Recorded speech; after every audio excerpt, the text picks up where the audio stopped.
Maandiko yanasema kwamba wakati wapendwa walikuwa wanakuja mbele zake Mungu kuomba, na shetani anaungana na wao.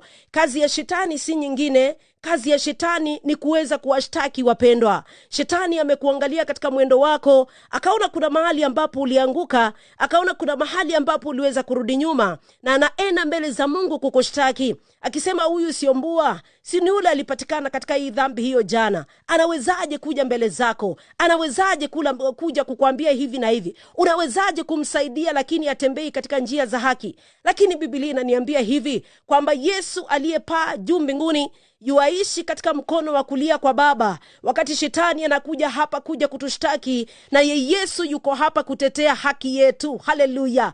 Jesus, yani Yesu yuko hapa kuweza, because he is the high priest, anakuja kusema hapana, nilimkomboa sio mbua. Bwana Yesu asifiwe sana. Wakati shetani anakuja kusema kwamba zuilia hii baraka usiachilie ikuje kwa maisha yake, Yesu anasema hapana, nilishaachilia na vitu vyote vinapatikana kutoka kwangu. Mungu, achilia hivi vitu. Hivi ndivyo Yesu anatuombea. Wakati ambapo shetani anakuja kukusema, Yesu anakutetea upande huu. Yani anakuwa wakili. He is an advocate. Anasimama hapo na anasema hapana, hakutaenda hivi kwa sababu mimi nimesimama katika nafasi ya kumtetea. Na hivyo ndivyo Yesu wetu anafanya.